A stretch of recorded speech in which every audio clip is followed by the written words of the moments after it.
screen, and we'll start looking at some of the questions, and hopefully we can answer some of these questions for you. I'll go through them. There are a few of them on there already. So the first question is, did we look at data for parents versus staff? We did, and I kind of talked about that during the presentation. We were one of the only districts that actually also surveyed staff and students. Most only surveyed parents, and or didn't at all. They just used some of their prior forums as kind of that evidence of gaining feedback. And so we did look at the data between the two. There was some discrepant results, but their votes mattered. You know, we valued what everybody's vote was. We tabulated it in the overall percentage, and everybody had a voice. Thank you.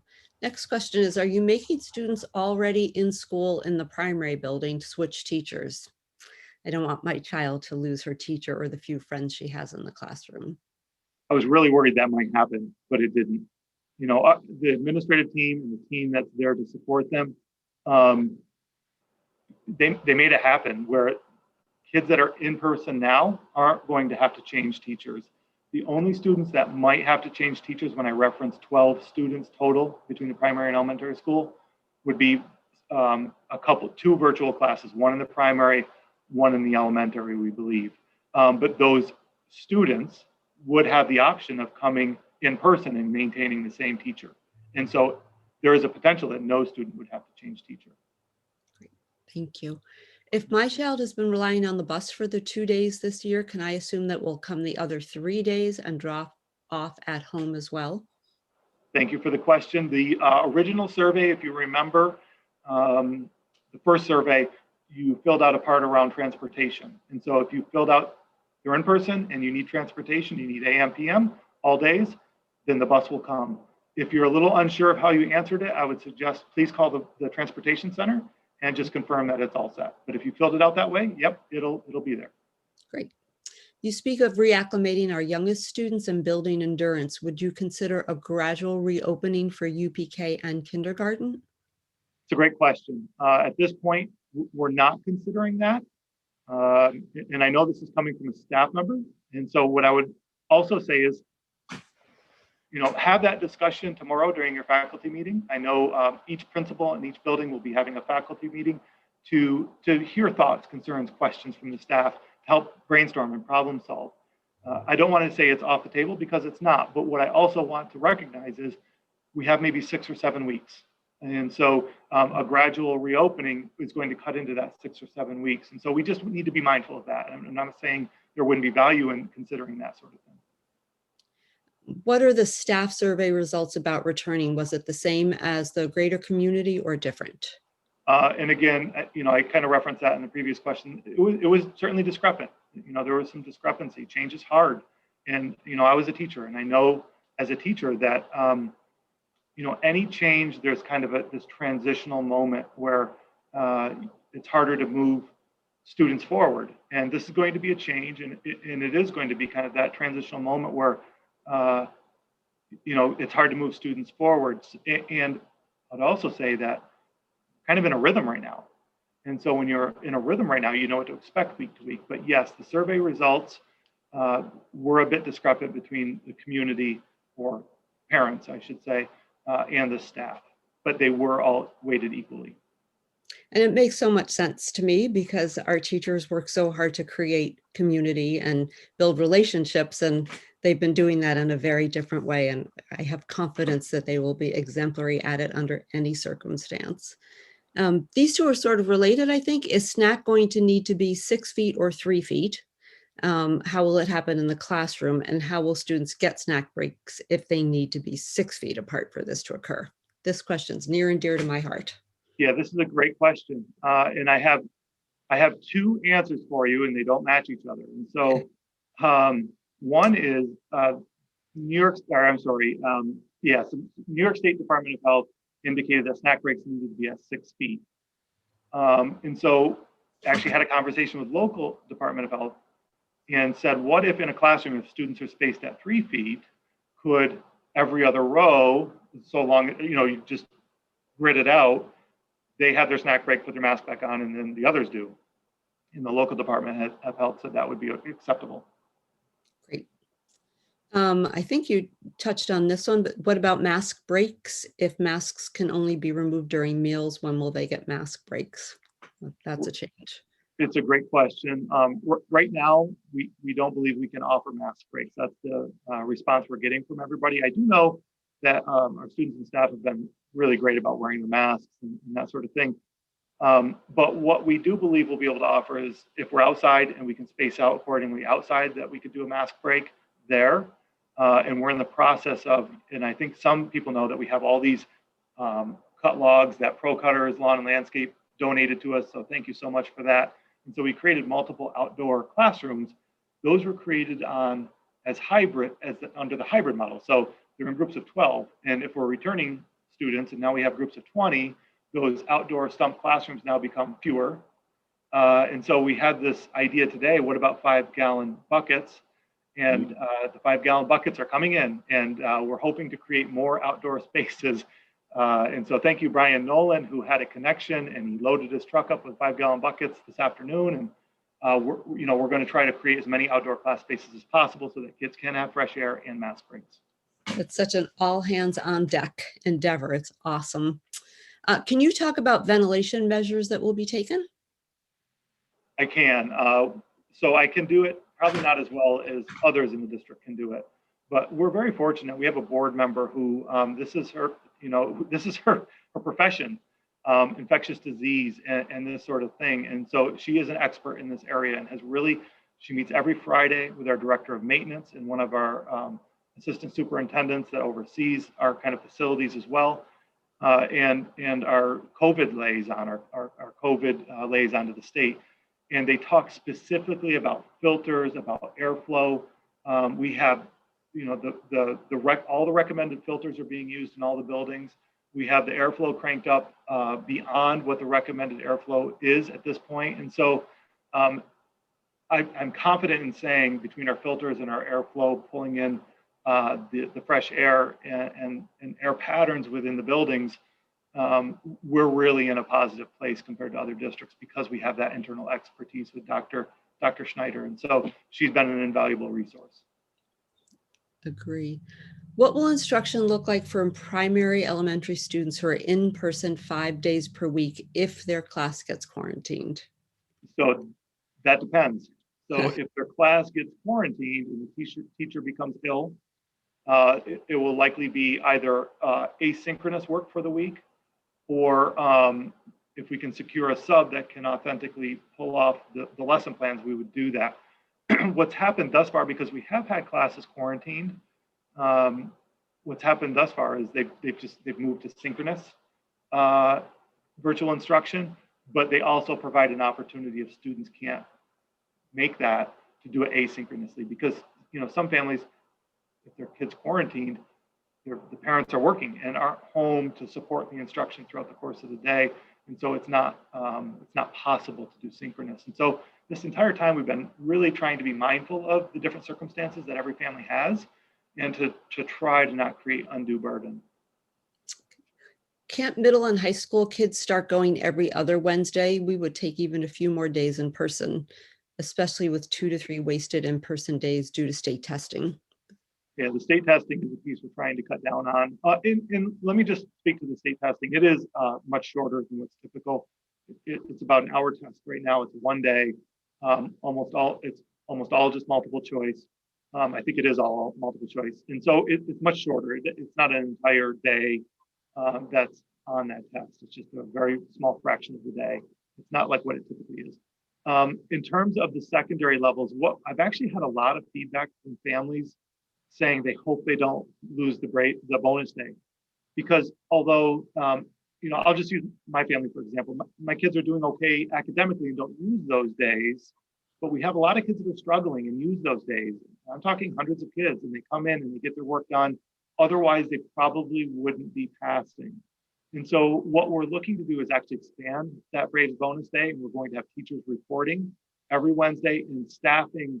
For those of you that are familiar at the academy, we have like a math lab, and it's a room that's focused on math, and math teachers are in there, and kids can go in there and get help on math. And so what we plan to do is staff rooms for the different content areas where when kids are coming in on Wednesdays, they can get help specific from a teacher that's certified in that area on those Wednesdays going forward, starting on May 5th. I'll also say what we're looking to do is make a shift that if kids are struggling academically, that Wednesdays will be an assigned day for them now, but we'll also leave it open and optional for students that maybe aren't struggling, but could use the extra help and support. And so we're looking to expand it that way and be very thoughtful about what that day is used for. Will there be social emotional focus in September for the primary level for those students who re-enter the building who are staying virtual this year? Yes, absolutely. Yes, absolutely, yes. Will there be virtual in the fall? If not, what can the school offer for families that want child vaccination before a return to in-person? What a great question. And this is such a difficult one. So currently we can't even offer, we can only offer virtual learning if the governor signs a law allowing us to. Right. It's unlawful for us to under normal circumstances. And this year he signed a bill allowing us to offer virtual instruction. We don't know if he's going to do that next year. If I was a betting person, I would bet he will. I bet he will say that we have to offer a virtual option for, in the way it was worded, this is another piece I want to be mindful of. The way it was worded is we need to offer a virtual option for people who might have pre-existing health conditions, so forth and so on. And Canandaigua went above and beyond for that. We offered it to anybody that wanted it. And we wanted to really offer options for families. That does create hardship and a strain on our organization, but we really believe in trying to service people. So at this point, I don't know if we'll be able to offer virtual next year. And if the governor doesn't sign a bill to do that, we won't have any options to offer those families who want child vaccination before they can return in person, other than a homeschooling option.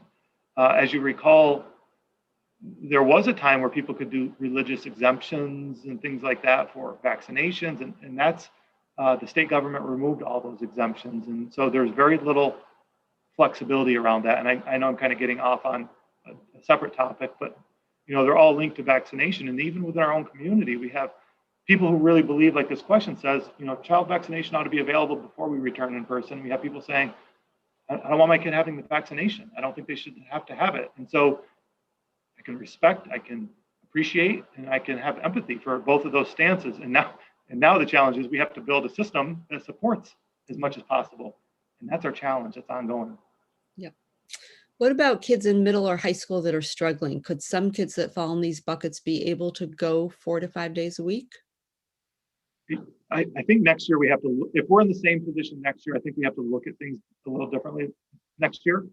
While I think we've done a really nice job and our teachers have done a fantastic job this year, I do think we need to look at things a little differently next year. At this point, though, to take those students who are struggling and move them from two days plus the bonus day to 4 or 5 days, a lot of our teachers, when they're teaching their in-person students on Monday and Tuesday, they're actually teaching that same in-person lesson on Thursday and Friday. And so the students that would come 4 or 5 days would see those same lessons twice. Not every teacher is doing that, but a number are, and that complicates things. I think we went over snacks, but someone's wondering how students can have water breaks given the mask requirement.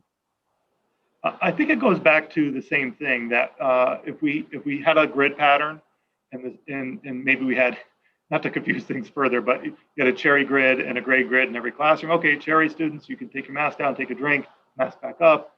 Now gray students, you can do that. Ontario County Public Health seem to endorse that. Will parents be able to opt their kids out of the upcoming Regents exam since the virtual students will not have to take those exams?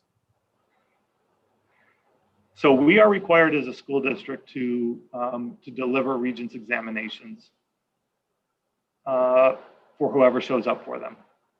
I would encourage people to show up and take the examinations. They won't count against a student. They can be on the transcript, but they don't have to be.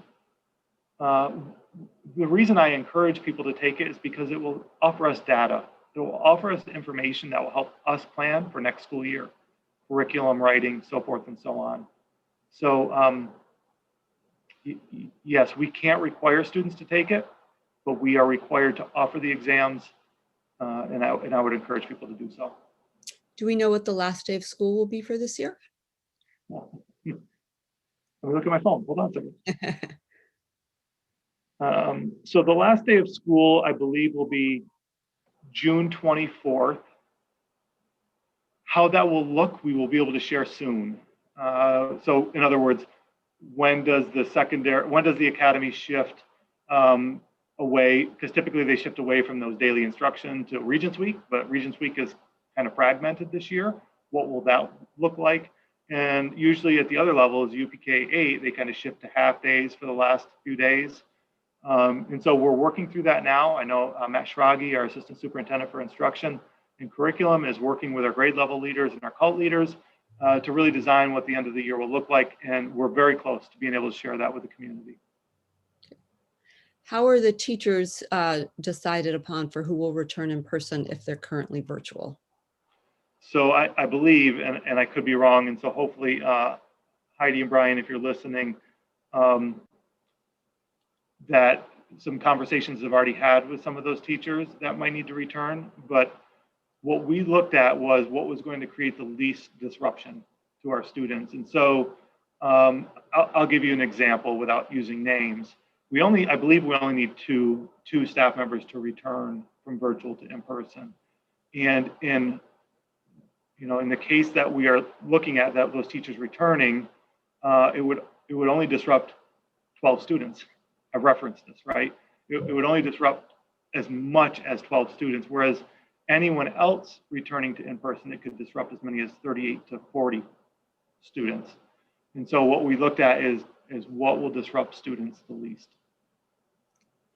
For primary elementary, will next week be a regular hybrid week, or will there be a change in schedule or workload as the district prepares for a full reopening?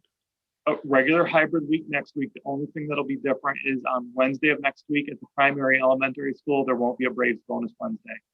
So there still will be at the middle school and academy, but at the primary elementary school, tomorrow is the last Braves bonus Wednesday for primary and elementary school. That's the only difference next week. How will the special schedule work? Oh, so now you're getting into the weeds a bit, right? Some of these questions are getting down into the nitty gritty. Actually, in one of the texts that are coming through, so I've been texting with Mrs. Robb and Mr. Amesbury, the principals at the primary and elementary school. They're going to host a forum next week to answer some of those more kind of what does the primary and elementary school look like. And so maybe I should have led with that a little bit earlier, and I apologize for that. But they're planning to, and your texting is coming in now, they do have a detailed communication that's going out Friday that will answer many questions that parents and staff might have. And so between their communication on Friday and their forum next week, I think they're going to be able to answer a lot of those. What does it look like on a day-to-day basis in that building? This person is concerned that we're doing a disservice to our older students, feels that it should be a parent decision, and wants to know what the parent results were in the survey. Actually, the majority of the parents also wanted to maintain currently the model we were in. So it wasn't, even if I separated everybody else and I only looked at parents at the secondary level, they also wanted to stay as is. The majority did. And let's not lose focus on the fact that we're also held to these CDC infection numbers, dropping below 100 total in 7 days. Based on what projections we have at this point, it doesn't look like that will happen. How does a parent confirm if they selected return to school versus virtual, in case they had trouble with the survey? Yeah, it depends on which building you're talking about. If it's secondary level, I would say reach out to your child's counselor and confirm with them. If it's a primary elementary level, I would say, and I'm guessing it is based on this question and where we're headed, I would say reach out to the building administrator. Next two questions are about the bus schedule. How will someone know their schedule if they're switching, or in general, how will they know if their times are changing? Yeah, that's a great question. By all means, reach out to the transportation department and they'd be the best one to answer that question. I don't believe there's many buses changing. And I believe your pickup time will be similar. It won't change drastically. But please, by all means, reach out to the transportation department and ask that specifically, because we are geographically a very large district. And so depending on where you live, that answer might be a little bit different. What's being done to make sure we can all get back fully in person in the fall? Are we considering cohorting for middle and high school kids in order to meet guidelines for going back fully in person with 3 feet distance? This It's is a, really a great yeah, question. yeah. Yeah. So we might be able to cohort a little bit in middle school. The risk with cohorting at the high school is there's so many electives. And if we cohorted at the high school, we would only be able to offer basic programming. We wouldn't be able to offer those electives, and even then, could be restricted. So we certainly might be able to look at, like I said, cohorting in the middle school. A few districts have considered that. Some of the smaller districts have done it. But it would, and I don't want to pretend that it wouldn't, it could limit offerings even in the middle school. Just simple things like foreign language. That's really hard to cohort students and then still offer choice in language. Or if you think about things like art classes or band and chorus and orchestra and things like that, it's nearly impossible to cohort those items. And so it's a challenge, but it is something we'll talk about. And I think you touched on this before, but have you considered what the fallout might be if we needed to close again and how this would affect our younger students? Yeah, that's the great unknown, right? And that's why this has been so difficult. Yep. What I can tell you is, our community is divided on this topic. We have differing views on it, which is a pretty neat thing about our community, that we're so diverse in that manner. But it also makes trying to make decisions and run the school system exponentially more challenging. What percent of staff are vaccinated now?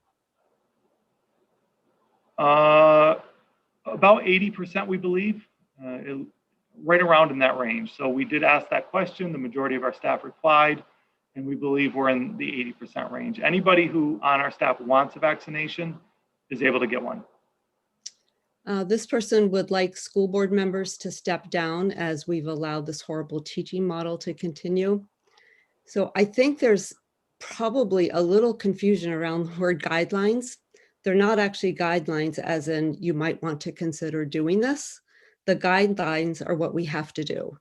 And we get lots of emails that, say things like stand up to the governor and take a stand on this. And, we have an insurance policy that covers the district. We run the risk of not being covered if we don't adhere to the guidelines, which are actually the things that we must do. We have to consider the district's liabilities. And so we must follow the guidelines, and our personal opinions around whether or not they're comfortable or, terrific don't really matter. Our obligation is to follow the guidelines. We are trying our very best to keep everybody safe and to provide the best education we can. The only thing in that comment that I really take offense to is that it feels like it's criticizing our teachers. And I can tell you, our teachers have been absolutely outstanding. I will stand up for them any day. This is so hard to teach under multiple scenarios with kids with such a growing array of needs and so much frustration and division in the community. So no, I don't think any of us will consider stepping down. I would be happy to talk with you at any time about serving and what it's like and, what our powers and authority are. So please feel free to contact me if you'd like to talk about that. Thanks, Jeannie. And I would just like to add, I truly firmly believe our community is blessed to have the Board of Education that we have. Not every school district has such thoughtful, engaged leaders like we do. And I learn from them all the time. And we're very fortunate to have the board we have. And I know the folks that know them feel the same way. So the next one is, how will staff be supported going? I'm sorry, I figured you were answering the question, so I read ahead. Go ahead.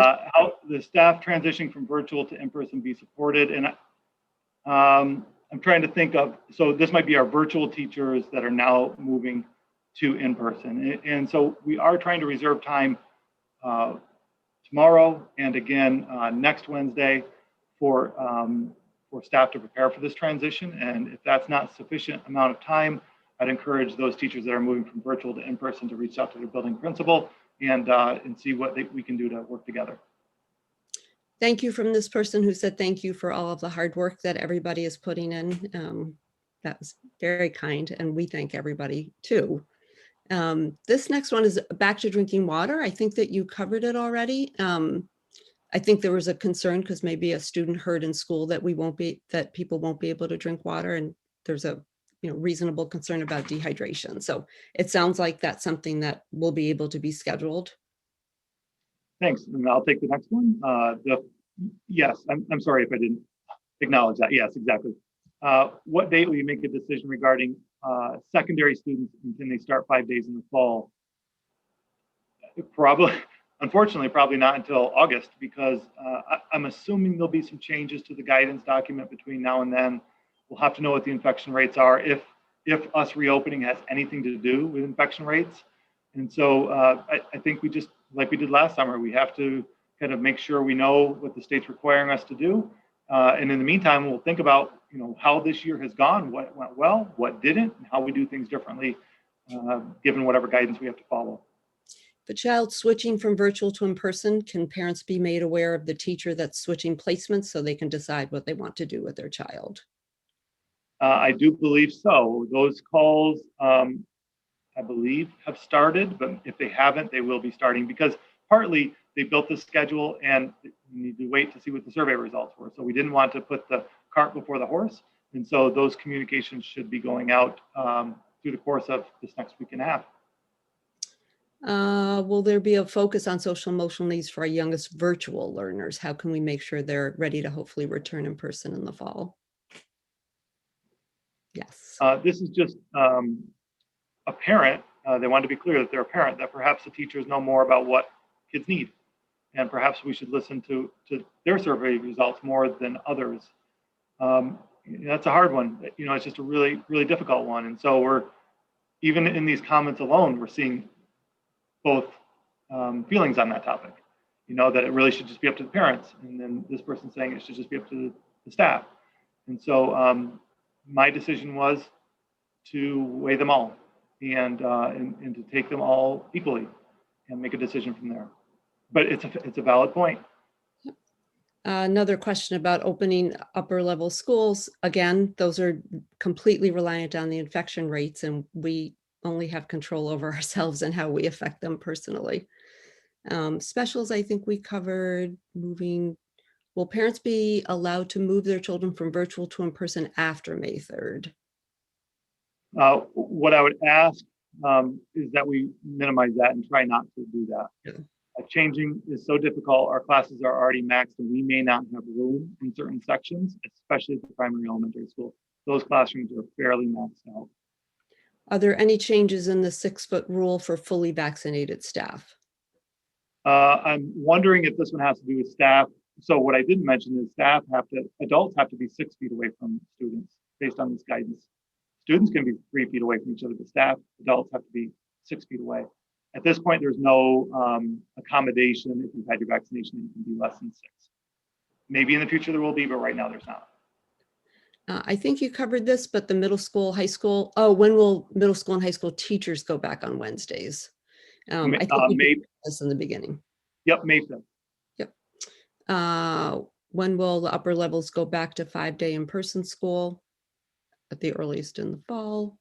Yeah, You spoke of reacclimation, but it will likely be several weeks before students are fully transitioned and back into a routine. So won't it end up being more confusing and difficult for them in the end? Transitions are always tough, and it will be challenging. There's not a doubt that it will be challenging, but we have amazing staff, and I truly believe they'll navigate this incredibly well. I think this was not, this person is saying, we're now saying that students can have their mask off 3 feet away from other students. That's not correct. So what they're saying is, I think, that whole grid concept. So a student might be 3 feet away from the student next to them who has their mask on, but I'm 3 feet away with my mask off. And so that was specific to snack, taking a drink of water, something like that. That's not for an extended period of time. That's a brief moment for a snack or drink of water. And yes, The state government did try to give local departments of health some autonomy, not much. And we did ask this question this week, this past Monday, of public health, and they confirmed that we could do that.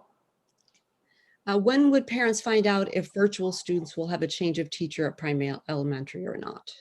Between now and next week. Those communications will begin now that the survey results are in. How far do the children need to be spaced outside to have their masks off? At least 6 feet. At least 6 feet. That's what the original guidance document is went with. And so I'm comfortable in saying that now, but that is something we're trying to gain clarity around. Will orchestra or band instruction begin for fourth graders? Currently, I'm wondering if they're meaning like right now. I don't believe it will. I think they're going to continue on the same path they're on now with orchestra and band, because the problem with especially orchestra and band and instrumentation, there has to be a lot of hands-on type instruction, and it's hard to do that from a 6-foot distance. And so it was a challenge. It will be a challenge as long as we have to maintain distance. Sorry. That's okay. Date or location for graduation? I think what's the Saturday, the 26th, 25th. 26th is Saturday, 27th is Sunday. It's that weekend, and we hope to share a confirmation with specifics very soon. We're just trying to get authorization to go public, and so as soon as we do, we will. This appears to be from someone who joined us late. They're asking if we're going back full-time, elementary going back full-time starting May 3rd. This is probably a good time to remind everyone that this is being recorded and you can access the full presentation slides and all of the questions and answers later. I think we've touched on this. If the goal is to go back to school 5 days in September or to keep hybrid virtual in the fall, it's unfortunately a little premature to have the discussion because of the numbers. We have to be bound to those, but we would hope to be back to 5 days, of course. Now that twice as many students will be attending primary elementary school, will any changes be made to pickup and dismissal? There will be some changes in those communications. You'll learn of that on Friday's communication and next week's forum. Not drastic changes, but there are some tweaks to it that will hopefully alleviate some of the congestion that we're anticipating. And to the person who wrote that, you're welcome. As someone who works in the classroom where kiddos are already there 4 days, I can say that they are awesome about masks. We thought it would be our biggest challenge, and it's the least of our worries. That's great to know. What happens if a teacher gets COVID and they're not fully vaccinated? Are all teachers K5 vaccinated?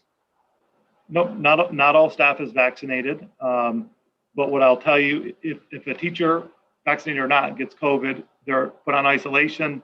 Department of Health does investigations into the exposure and determines whether or not there needs to be a classroom quarantine or others need to quarantine on top of that.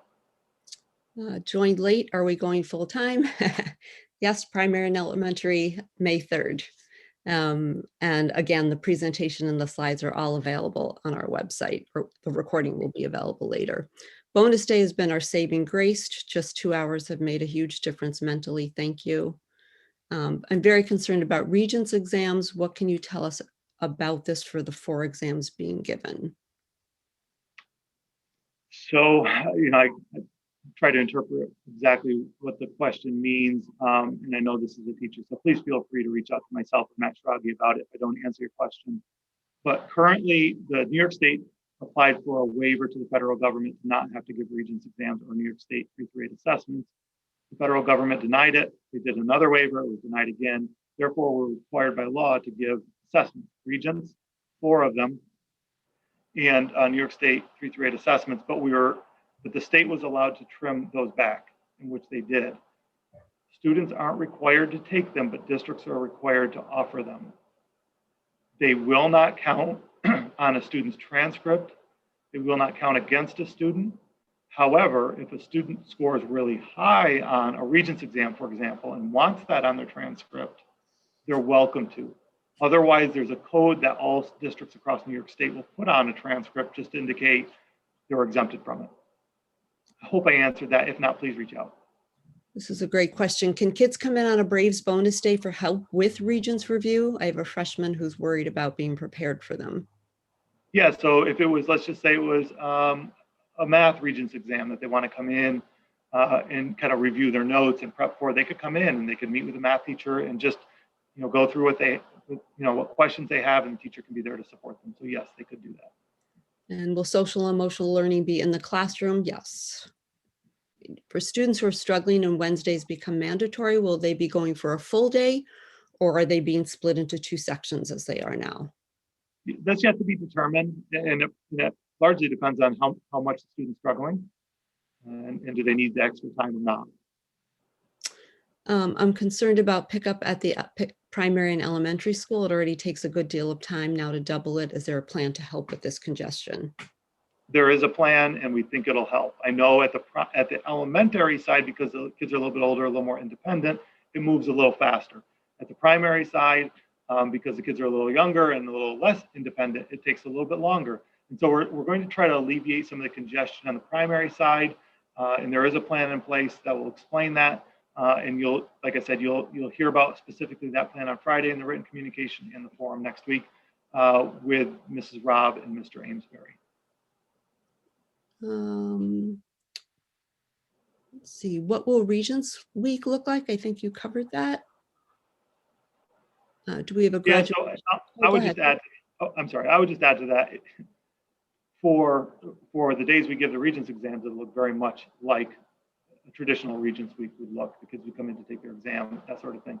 But we are working on that end of the year schedule at the secondary level and at the primary elementary, and we'll release that soon. We're very close to formalizing that, finishing it. Graduation date, sometime the weekend of the 26th or the 27th. We don't have a date yet and haven't announced the venue yet, but all of that is coming. Will primary students have any of their end of the year festivities such as Flag Day, Onanda, etc.? We're going to try to maintain as many traditions as we can. But as you might guess, with the regulations we have to work within, there's restrictions. There's gathering restrictions and things like that we just need to be mindful of. I know they did some of these things last year in a virtual format, and even this year they've done some of our traditions in a virtual format. So I think you'll see a little bit of both. I think you'll see some virtual traditions. I think you'll see some modified in-person traditions, and our staff has really done a nice job trying to maintain as much of that as possible. It's a great question. What, if any, expanded programming will be available for students this summer? We're working on, we'll have our traditional summer school programming that we've had before, but we're really working on a concept that would be open to all students, regardless of how they're doing academically. And we're trying to make it interest-based. And so, for example, and this is just, for example, it's not solidified. We may have robotics week that focuses on science and math, but also robotics. And there could be multiple week offerings of that if it's a popular thing. And so we could have these theme weeks, many different offerings by our staff, and maybe even having some older students help work some of these weeks as well. And parents and students can sign up for those options that interest them, or areas where they could benefit from more work in that content area. And so we're still working through that, and we're also still trying to figure out, can we access those federal dollars that are earmarked for it? Because there is stimulus funding at the federal government coming to schools earmarked for those sorts of things that we have to use specifically for that. And so we're looking to build that up, as well as before and after school programming next school year, and really expanding. We're not a district that's ever really qualified for before and after school programming before, but there's federal monies available for gap recovery, content recovery. And one way to do that is through before and after school programming. Bus schedules for May 3rd forward will be released when? I'm sorry, can you read that one again? Bus schedules, since they'll likely be changing, when will people be notified? I don't know that there'll be a specific notification process going out. I think it's safe to assume you'll have the same bus, and your pickup time will be a very similar time. If there is a drastic change, I think you will be notified. If you're worried about it because perhaps you live on the outskirts or you're on a longer drive, by all means, feel free to reach out to our transportation department. Okay.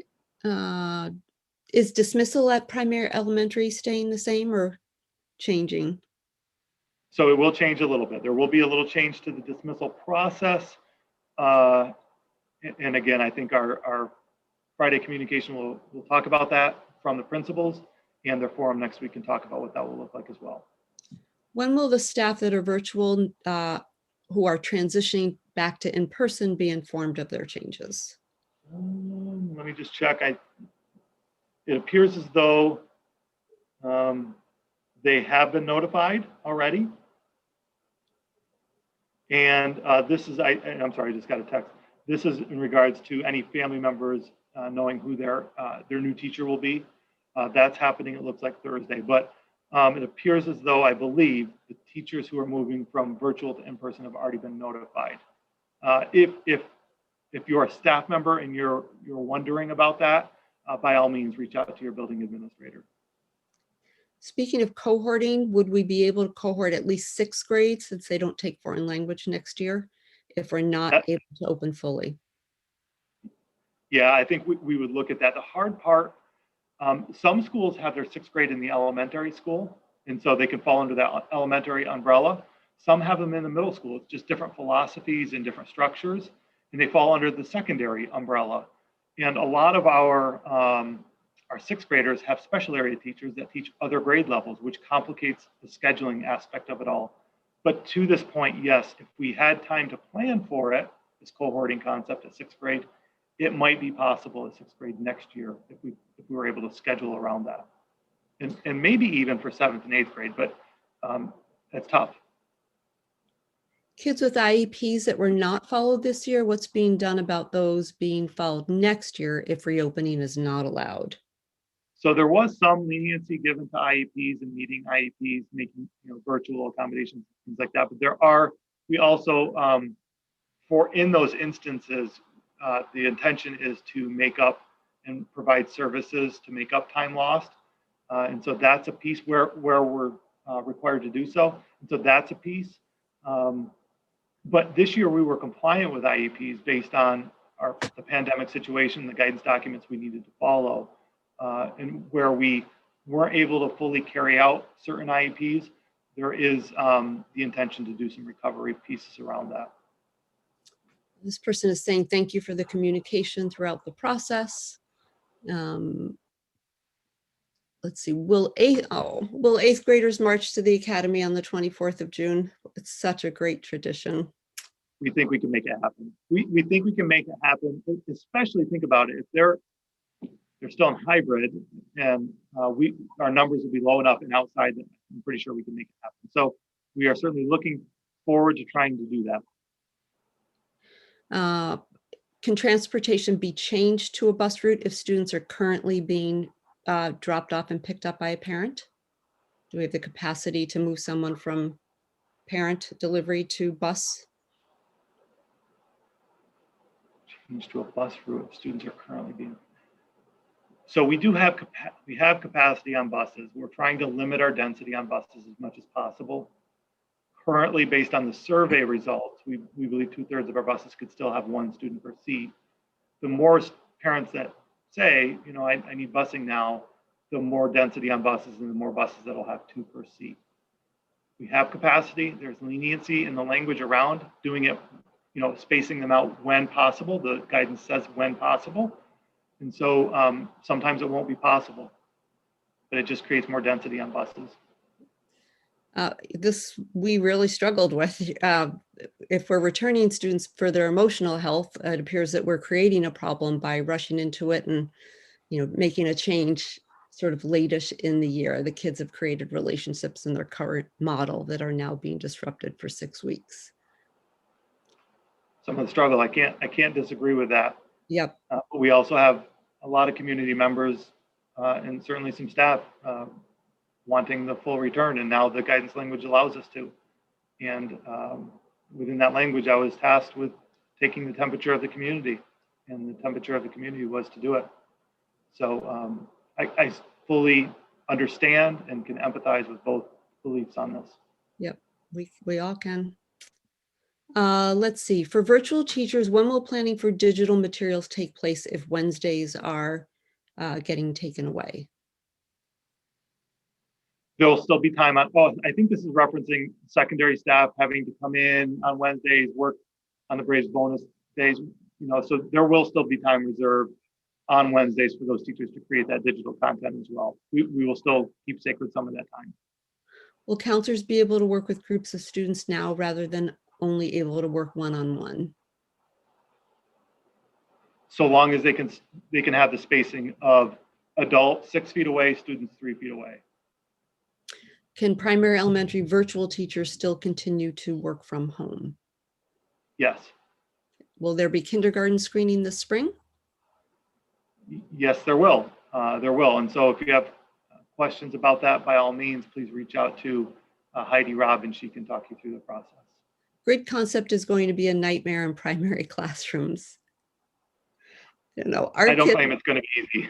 I know, but the primary school kids are remarkable. They are usually the ones sort of checking everybody else out to see that their mask is properly fitted. So it won't be easy, but we will rise to the challenge. Let's see. Could you talk a little bit about dismissal? I think we did that. Thank you for communication. Have you given any consideration to alternating in person for Wednesdays 6 through 12? I think that one's been addressed a number of times. Will the school keep track of the number of students being vaccinated? Not at this time. We're not, unless it becomes a New York State requirement, we won't. Some neighboring districts sent their surveys out prior to the state relaxing their guidelines. Why did we wait until after New York made their decision to survey the community? We want to be thoughtful about the process. We want to know what we're talking about, and we don't want to rush it. Kind of the previous question, we don't want to rush a decision. We sent surveys out before the New York State guidance came out. We did about your selections, but the further language suggested I needed to take your temperature on whether or not you're comfortable to move from 6 feet to 3 feet. There's not a district around that asked that question in a survey prior to that guidance coming out. They weren't asked to ask it, and they didn't ask it. What's your recommendation for 8th graders taking Regents classes? Should they take their first Regents this year or wait? That's a tough one. And we've debated about that at district office, I'll be honest with you, having 8th graders take it or not take it. I think our recommendation is that they don't take it. But certainly if parents want them to, we would accommodate that for you. Kids with an IEP who are going 4 days in middle school, will it stay that way? Yes, our 4-day students will still go 4 days at the secondary levels. Will there be kindergarten graduation? To be determined. I'm not entirely sure of that yet, to be honest with you. Okay. I would ask to reach out to Mrs. Robb. Sorry, Mrs. Robb, your email is you're going to have a lot of emails. I keep referring to you, but I'm not sure if they've decided on that yet and what that will look like. Special Olympics this year? No, I believe it's been canceled, if I'm not mistaken. Unfortunately, it's one of my favorite events. Yeah, same here. This year, enrichment in PES and intervention were not able to take kids from other classes and mixed cohorts. Will this change going forward this year? We were supportive of making that change this year.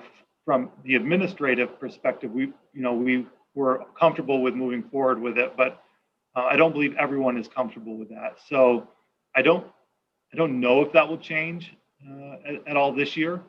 And then next year, based on this new guidance language, that's something we need to pay extra special attention to, because the whole notion of cohorting and being less than 6 feet was very clearly defined in this guidance document. So that's something we're really going to have to think about.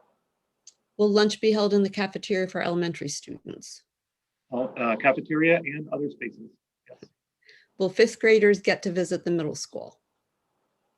I don't know yet if we've made a final determination on that, hopefully. Driver's ed this summer? Oh, yeah, we've been talking about this all week. We hope so. Right now, the current guidance, the classroom instruction can happen, but the behind the wheel instruction can't. And the behind the wheel instruction actually falls on the parents to document the hours behind the wheel. So the parent and then the teacher work together to meet the needs for driver's ed. I don't love that, especially knowing that I have two students of my own, two tutors of my own that'll be doing that. I'd rather have the instructor do the behind the wheel instruction. But right now, the guidance is calling for that. They might prefer that too. They definitely will. Will the week at a glance still be required for fully in-person teachers? I don't know what that At is. primary elementary school, once we're back, no, I wouldn't expect that to be a requirement anymore. I do know a number of teachers that liked it and thought they would continue it when we're back fully, but we wouldn't require it. Once primary elementary fully opens, will there be cost to return to a hybrid model? I don't believe so unless the government steps in and says we need to. They've allowed us to operate at 3 feet. I suppose the only thing that could push us to hybrid is if we had staffing issues. But I can tell you, since our staff has been offered the vaccination, we've had 2 cases in almost 3 months now, I believe, at least 2 months. Only 2 cases. So I'd only think the thing that would shift us is if we couldn't staff, but I don't see that being an issue. At the beginning of the year, teachers could sit closer than 6 feet with a child for 10 minutes. Is that still allowed? So what I'd like teachers to think about is kind of instructional zones. So where you're doing the group instruction, have a zone B where you're 6 feet or greater from the students. If you need to go closer to a child to assist and you're less than 6 feet, that's acceptable. But to this point, that 10-minute piece, if somebody is less than 6 feet for 10 minutes or greater, they're at risk of being quarantined if there was an exposure. And that's, I think, where that question is coming from. And so, yes, teachers certainly could be less than 6 feet from the students to provide assistance and support when needed. But when they're doing instruction, try to move back to that 6-foot teaching zone. Would it be helpful for teachers who are not instructing in a classroom on Wednesdays at middle high school to support the teachers in classrooms at the primary elementary schools? It was a huge success when the teachers from middle and high school helped earlier in the year. It was awesome. That was just great. Yeah, when we were shorthanded, we had some teachers come down and teach the primary Staff, elementary. Yeah, staff in general, for sure. Yeah. And so on Wednesdays, our staff at the secondary level, they will have their hands full with work. So not only will they be supporting the students in the Braids Bonus Wednesdays, we'll also be looking at our student performance information to determine what does curriculum need to look like next year, and they'll be writing curriculum specific to next year and helping to recover some of those academic pieces. So they will be busy. Okay. I think you said we don't know this yet, but will the 5th graders get to go to the middle school from the elementary school? So we're still waiting on that. And then will there be opportunities over the summer for students who are currently virtual to be in the buildings to reacclimate in preparation for the fall? That's a really good question. It's something we should make a priority. Yep. For sure. Some open houses and things like that, so people come into the buildings, walk around. The more you're in a building when you make a transition, the more comfortable you are, and the transition is smoother. So that's something we need to make a priority. Great suggestion. That's the end of our questions, Jamie. All right, Jeannie. Well, thank you so much. Thank you to all our participants. We had a couple of hundred still hang on. We had about 350 at the max. And so we hope this evening was informative for you. And, I know it's tough. This is a tough situation. None of us want to be in this situation we're in right now. And where we can all find common ground is the fact that we want to be back to normal as quickly as possible. And again, normal knowing that we are forever changed based on what we've been through. And so that is our common ground. And it takes a village. And I think all of us working together, we can get there. So thanks, everybody. Have a great night, and we'll be in touch. Thank you, Jeannie. Thank you.